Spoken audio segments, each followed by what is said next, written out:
প্রায় ৩.৫ ঘন্টা উদ্বেগ উৎকণ্ঠার পর জিম্মি ও ডাকাতি নাটকের অবসান। আইনশৃঙ্খলা বাহিনীর কাছে আত্মসমর্পণ করল কেরানীগঞ্জের রূপালী ব্যাংকের চুনকুটিয়া শাখায় ডাকাতি করতে আসা ৩ অস্ত্রধারী। এ সময় তাদের কাছ থেকে ৩টি দেশি পিস্তল উদ্ধার করা হয়েছে।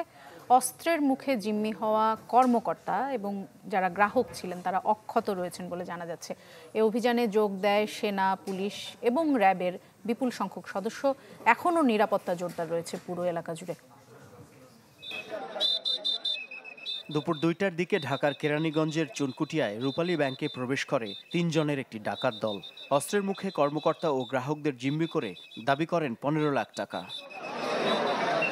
খবর পেয়ে ব্যাংকের শাখাটি ঘিরে ফেলে সেনা, পুলিশ ও র্যাবের বিপুল সংখ্যক সদস্য। এই ঘটনাকে কেন্দ্র করে থমথমে পরিস্থিতি তৈরি হয় গোটা এলাকায়। প্রায় ৩ ঘন্টা ধরে চলে এমন উৎকণ্ঠা। ব্যাংকের 2 কর্মকর্তা বাইরে ছিল, ওনারা চা খাইতে বের হয়েছিল। তো ওনারাই ফলো করছে যে আসলে এই লোকগুলো ঢুকলো কারণটা কি। তখন ওনারা বাইরের থেকে গেটটা লক করে দিছে। ব্যাংকের যে সেকেন্ড ম্যানেজার উনি বোল্টের ভিতরে ঢুকে শুধু 999-এ ফোন দিয়ে এই নিউজটা জানাইছে। দফায় দফায় আলোচনার পর পৌনে 5টার দিকে আত্মসমর্পণ করে ডাকাত দলের 3 সদস্য। উদ্ধার করা হয় 3টি দেশীয় পিস্তল। জানা যায় ডাকাত দলের সদস্যদের বয়স 20 থেকে 30 বছরের মধ্যে। এই ঘটনায় হতাহত হয়নি জিম্মিদের কেউই।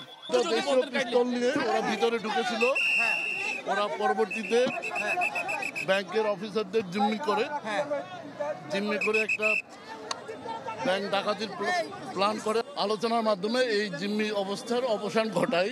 তারা আমাদের কাছে আত্মসমর্পণ করে। 3টি দেশীয় অস্ত্র তারা আত্মসমর্পণ করে আমাদের কাছে হ্যান্ড ওভার করে।